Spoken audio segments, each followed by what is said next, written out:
My 9-year-old woke up on Christmas Eve and found a note. We needed a break from you. Don't call. The whole family went to a beach resort without her. When I found out, I didn't cry. I did this. 4 days later, they found something on the kitchen table and started screaming. I woke up to my phone vibrating against the nightstand like it was trying to escape. Christmas Eve, 6:12 a.m. Too early for anything except emergencies or flights I definitely wasn't on. I grabbed it, still half tangled in hotel sheets. "Mom," my daughter Zara whispered. Instant adrenaline. I sat straight up.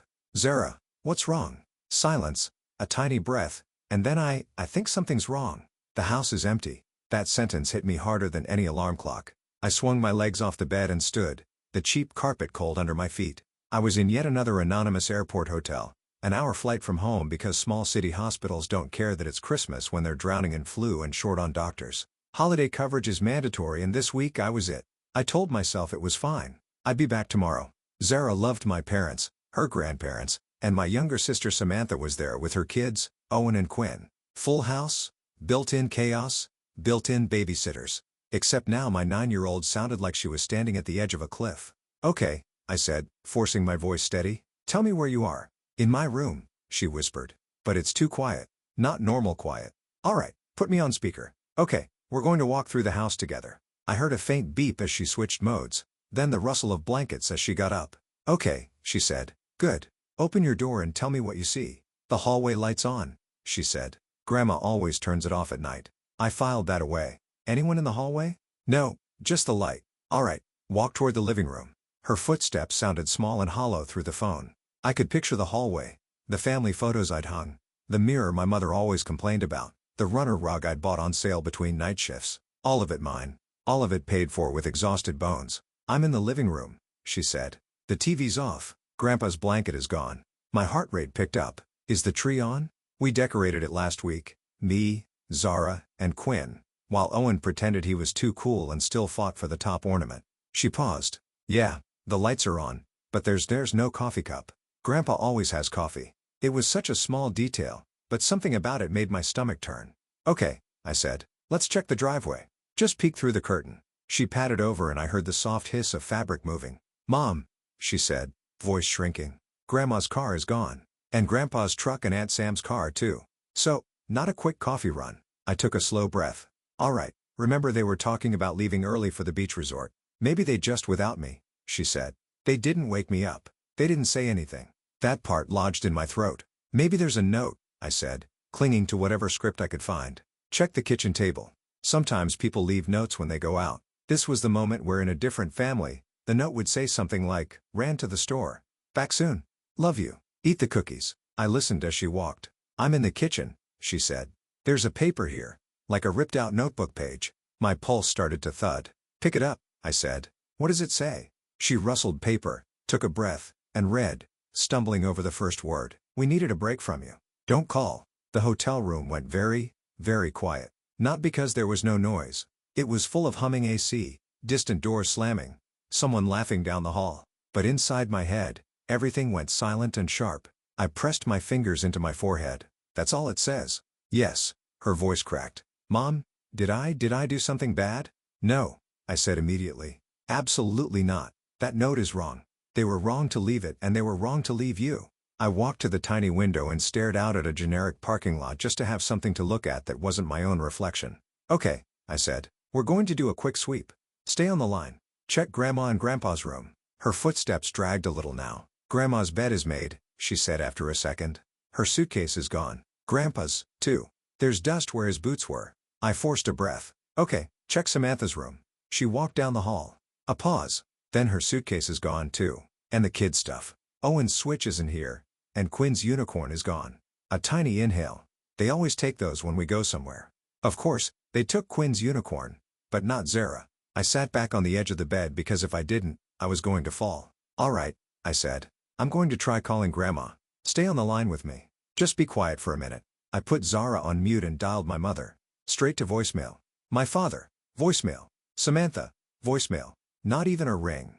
Not even a half-hearted, "Sorry, can't talk right now." I unmuted Zara. "Okay, I'm still here." "I knew it," she whispered. "They went to the beach without me." Her voice did something to me then. It wasn't the crying. I'd heard her cry before. This was quieter, flatter, Like she was already trying to shrink herself smaller so the world wouldn't notice. I needed another adult. Any adult. Unfortunately, that left me with Reed. Reed wasn't blood, just a longtime friend of the family who'd somehow become a permanent extra in our family group chats and vacations. He had Seinfeld opinions and a talent for always being around when there was free food. I scrolled to his name and hit call. He answered on the second ring over loud noise, kids shouting, water in the background, what sounded suspiciously like a blender. Naomi. Hey, Mary. Where are my parents? I asked. He hesitated. They're around. Try again. I heard someone in the background ask, is that Naomi? Then lower. Don't just give me the phone. Reed's voice dropped. They said you knew. Reed, I said. Each word precise. Where are they? And where's my daughter supposed to be right now? He exhaled. We're at the resort. They left early to beat the traffic. Your mom said Zara would be fine for a few hours. Samantha said she needed a break because Zara's been, quote, extra. They were going to pick her up later, I think. Or maybe if you finish that sentence, I am going to come to that resort and remove your larynx with a plastic spoon. He made a small, terrified noise. Look, I just tagged along, okay? I didn't make the plan. You still came? I said. I hung up before I said something a medical board might frown on. Mom, Zara asked. Are you still there? Yes, I said. I'm here and I'm coming home. But you're at work, she whispered. I don't care. I checked the time. If I left now, I could maybe be on a flight before 8, maybe be home before noon. Maybe. Listen, I said. I'm going to call Mrs. Martin. She's coming over to stay with you until I get there. Okay. Our neighbor, Mrs. Martin, was the kind of retired school teacher who had a key to everyone's house and a sixth sense for when kids needed cookies or boundaries. Zara loved her. I trusted her. Don't open the door for anyone except her, I said. And keep the house locked. Okay, Zara sniffed. I'll stay on the phone until she gets there, I said. I switched to three-way calling and rang Mrs. Martin. She picked up on the second ring. Bless her. Naomi, is everything all right? No, I said. But it will be. I need a favor. Big one. I explained in 3 sentences. Her voice got sharper with each one. I'll be there in 5 minutes, she said. Zara, sweetie, I'm coming right now. Don't be scared. You're not alone. Okay. Zara whispered. When I heard the front door open on Zara's end and Mrs. Martin's voice in the background, some small clenched part of me unclenched, I pulled up the airline app with shaking hands. The earliest flight home left in 1 hour and 40 minutes. The hospital had booked me into a hotel near the other city's airport, not ours, so I still had about 45 minutes drive to get there. In other words, no margin at all. I booked it anyway. Holiday pricing last minute one way. My phone buzzed with the confirmation and my bank account quietly panicked. I yanked clothes on, shoved my things into my carry-on, and left half my life strewn across the hotel room. Housekeeping could keep the moisturizer and the dignity. Zara, I said, switching back to her call as I ran through the hallway. I'm on my way to the airport right now. Mrs. Martin is there with you, right? Yeah, she said. I could hear the TV murmuring in the background. Cartoons turned up too loud. She's making hot chocolate. Good, I said. Stay with her. I'll call from the airport. Okay. Traffic was already building Christmas Eve. Everyone going somewhere they actually wanted to be. My leg bounced as we inched forward. By the time I arrived at the airport, my heart had been hammering for so long it felt like background noise. I sprinted through the terminal, cut through the snaking security line with enough desperation in my eyes that they waved me ahead and made it to the gate as they were announcing final boarding. You're cutting it close, the agent said, scanning my boarding pass. My daughter is home alone, I said. Because my family forgot what the word family means. Something in my voice must have landed. She just nodded and gestured me through. When I finally arrived home, Zara ran out, hair flying, socks slipping on the porch. She slammed into me so hard I stumbled back a step. I'm here. I kept saying into her hair. I'm here. I've got you. I'm here. She pulled back just enough to look up at me, eyes red and wide. Mom, she whispered. Did I do something wrong? There are moments in medicine where you know instantly that if you screw up even a little, someone dies. This felt like that, except the patient was my kid's sense of being wanted. I cupped her face in my hands. No, you did nothing wrong. They did. The note is on the kitchen table, Mrs. Martin said quietly. I haven't let her look at it again. I took the note, read it with my own eyes. We needed a break from you.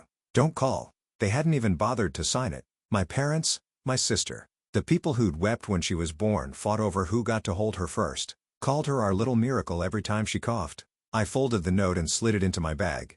Evidence. Souvenir. I didn't know yet. I slipped the note into my bag and held Zara a little tighter. They had no idea what they'd set in motion. And 4 days from now, they'd walk into that house and regret everything. It didn't start with the note on the table. I wish it had. I wish there had been one big moment I could point to and say, there, that's where everything cracked. But things like this don't break at once. They wear down slowly, like a hinge.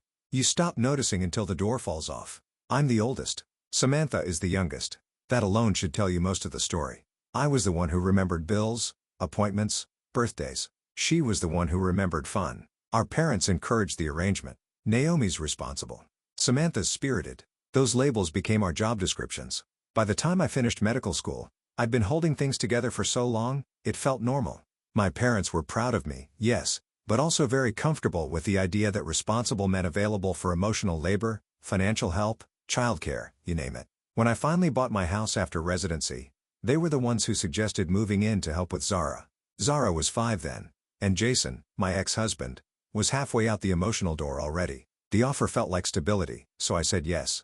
It didn't take long to realize I'd invited 2 extra adults to live in my home while I worked 60-hour weeks. Then Samantha moved in too. After a breakup left her with 2 kids, Owen and Quinn, and nowhere affordable to go. One temporary week turned into months. Months turned into years. And somehow I was the only person paying for anything. Mortgage, utilities, internet, streaming, groceries, insurance. If it had a bill, it had my name on it. If I brought it up gently, my mother clutched her chest and said, "We're doing our best. Besides, you make more than any of us ever did." Maybe that was true, but respect doesn't cost money. And somehow that was always the thing in shortest supply. Worse than the finances was how they treated Zara. She's sensitive, the thoughtful kind, the kind who feels things deeply and notices every shift in tone. My family treated that like a flaw. My mother called her too delicate. My dad added dramatic. Samantha said she needed to toughen up, as if 9-year-olds should come with built-in armor. If Zara got overwhelmed at dinner, they teased her. If she cried at a sad commercial, they sighed. Once she told my mother she didn't like loud voices, and my mother laughed and said, "Well, you picked the wrong family, didn't you?" That one stuck with me for weeks. I tried stepping in, but every time I did, they accused me of spoiling her or projecting from my job. The irony of being told how to parent my child by people who wouldn't buy toothpaste without asking first is not lost on me. Still, I believed in family. I believed in the idea that even flawed people can show up when it matters. So when Samantha suggested the Christmas beach trip months ago, a big family thing, all of us together, I said yes, even though money was tight, even though I'd have to join them later because I'd been assigned to a mandatory Christmas Eve shift in another city. They insisted they'd take good care of Zara, that she'd be surrounded by people who loved her. The night before I left, Zara said quietly, "Sometimes they're mean, and I don't know why." I hugged her and told her she was safe. I believed it because I needed to. The next morning, I left for work before sunrise, and while I was stitching up strangers and answering pages, they packed their bags and drove to the beach without her, leaving my 9-year-old daughter behind with nothing but a handwritten note. After I got back and peeled Zara off my coat, the first thing I did wasn't scream or plot or burn the house down. I fed her. She kept insisting she wasn't hungry, but her hands were shaking, and she hadn't eaten more than a few bites of toast with Mrs. Martin, so I made grilled cheese and tomato soup, classic comfort food, doctor-approved therapy, and sat with her until she got halfway through the sandwich. Only then did her eyes stop darting toward the front door like she expected someone to jump out, yelling, "Gotcha!" No one did. When Mrs. Martin finally left with strict instructions to call her if I even thought about needing help, I put Zara in my bed, drew the curtains, turned the TV to something gentle, and watched her fall asleep in minutes. Kids crash hard after fear. Adults just pretend they didn't. I went back to the kitchen. The note sat on the counter like a crime scene exhibit. "We needed a break from you. Don't call." It still didn't feel real. Not because I didn't believe my family capable of cruelty. They'd always been good at that, but because of the sheer effortlessness of it. A torn notebook page, a scribble, a shrug disguised as handwriting. I photographed the note, the empty hooks, the missing toothbrushes, all the quiet evidence they'd packed and left. All of them except Zara. Document, assess, plan. The triage instinct was automatic. Urgent.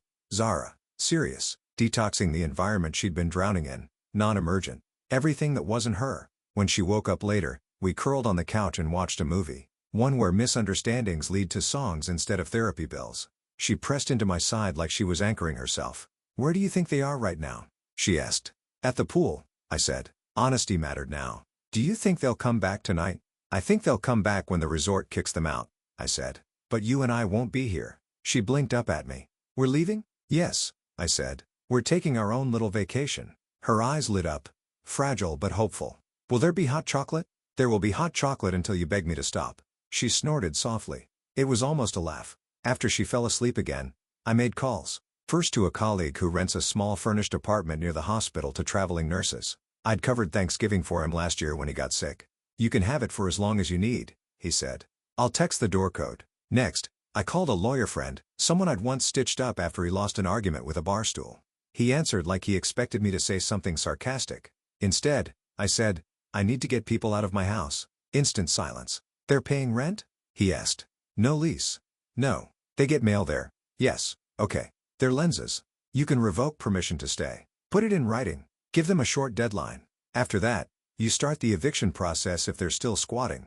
Can I post the notice while they're gone?" It's ideal. Less drama. A beat. "Naomi, you all right?" "Getting there," I said. The next morning, Christmas Day, I told Zara to pack her favorite things. Clothes, books, stuffed fox, the little lamp she loved. I packed the rest. School supplies, comfort items, the drawings she'd taped to her wall. "We're not coming back?" she asked. "We are," I said. "But not with them." Her lip wobbled. "Like the note?" "No, not like the note. They left you to get a break. I'm taking you to get safe." She nodded slowly and we loaded everything into my car. Then came the last step. I walked the house one final time. I didn't touch their sentimental junk or strip their rooms bare. I didn't throw anything out the window. Tempting. I didn't retaliate. I just printed 3 copies of the notice. Effective immediately, your permission to reside in this property is revoked. You have 7 days to remove your belongings. Failure to do so will result in formal eviction proceedings. Do not contact Zara. Communications go through me only. I signed my name. 1 copy went on the kitchen table, the exact spot where their note had been. 1 on the inside of the front door. 1 on my parents' bed. Then I locked up, checked the windows, set the alarm, and walked out with my daughter's small hand wrapped around mine. The apartment was tiny. Squeaky couch, thin walls, the kind of kitchen where you can stand in one spot and touch everything. But it was quiet. It was ours. That night, Zara and I sat on an air mattress, eating takeout pad thai and watching cartoons on my laptop. "Is this just for Christmas?" she asked. "We'll see," I said. "How do you feel here?" She looked around thoughtfully. "It's small." "Yeah, but it's nice," she added. "No one yelling at the TV, right?" I said, "Football was a personality in that house." She giggled. "Small but real." And for the first time in a long time, the silence felt peaceful instead of dangerous. Somewhere hours away, my family was probably complaining about overpriced poolside drinks and sunburn. I didn't care. For the first time in years, I could hear myself think. And Zara could breathe. They came back 4 days later. I knew the moment it happened because my phone started ringing over and over again. Not just once or twice. The kind of calling pattern people have when they're panicking and want you to fix something for them. I didn't answer. Zara and I were sitting at the little table in the apartment coloring together. She wasn't talking much, but she didn't look frightened anymore, just tired. And she kept glancing up at me every few minutes, checking that I was still there. My phone buzzed again. This time, I answered because I needed to hear their voices, not rely on imagination. It was my mother. "Naomi," she said breathless. "Where are you? Where is Zara? Why is the house empty?" I kept my tone steady. "She's with me. She's safe." There was a small, stunned pause, and then my father's voice rose in the background, not yelling, just startled and angry in a way I knew too well. She took her. She took the girl and left the house." My mother's voice came back strained. "Why would you do this? We came home and everything was silent. We didn't know what happened." "I left a notice," I said. "On the table." "We saw it," she said, her voice tightening. "It says you're removing us from the house. Surely that can't be real." "It is," I said quietly. My father came onto the line fully then. "Naomi, you can't just throw your family out. We've lived there for years. You've lived in my home for years." I corrected gently. "And you left my daughter alone without telling me. You didn't check on her. You didn't call her. You left her to wake up and find an empty house." "That's not fair," my mother said softly. "We were coming back." "When?" I asked. "After breakfast at the resort.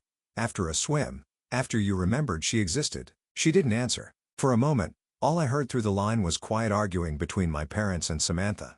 Not shouting, more like 3 people scrambling to explain something to themselves before explaining it to me. Finally, Samantha's voice broke through. "Naomi, this is being blown out of proportion. We didn't mean for her to be scared. We just needed space and you work so much. We thought she'd be fine." I let out a long breath. She was not fine. She was terrified. She thought something happened to all of you. She thought she'd done something wrong. And you didn't leave her a plan. You left her a note telling her not to call you. "It wasn't meant like that," my mother whispered. "I know what you meant," I said, "but I have to look at what it did." There was a soft sound on the other end, Almost like she was crying but trying not to. Part of me hurt hearing it. But another part, the part that held Zara while she trembled, stayed firm. "You have 6 days to move your things out," I said. "I won't argue about it. I'm not changing my mind."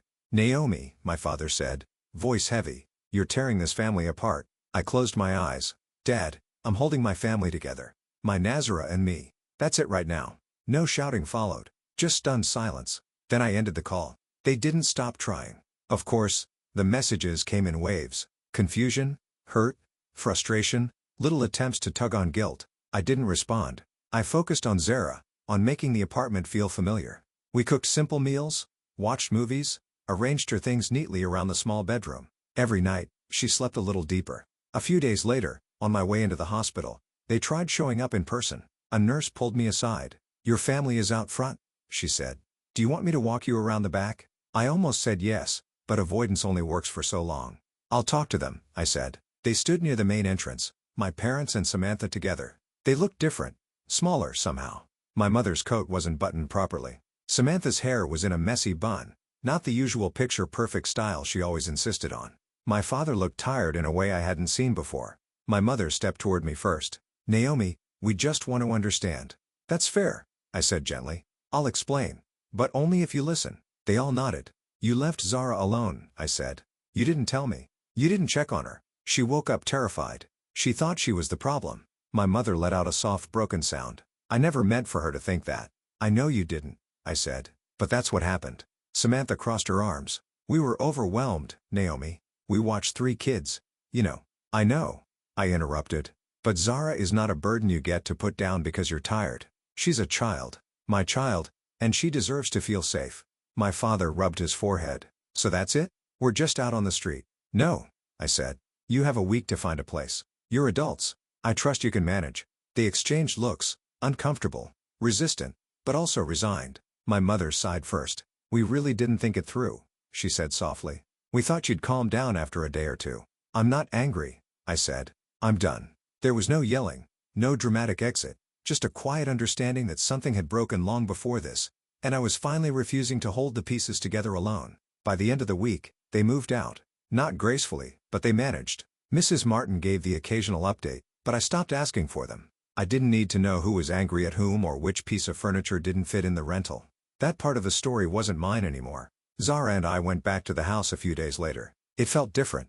Quiet in a peaceful way this time, not in a lonely way. She walked from room to room, touching familiar objects as if checking they were still hers. "This is really our house now?" she asked. "Yes," I said. "Ours, and we set up her room together. Fairy lights, drawings, the fox bed sheets she chose." She asked if we'd ever let them come back. "Not unless you want to," I said. "And only in ways that feel safe." She thought about that, then nodded. That night, we made pasta and watched fireworks on TV. She fell asleep on my lap long before midnight. I looked around the room. The same house, but lighter somehow, quieter hours. And for the first time in a long time, the future felt like something we got to choose.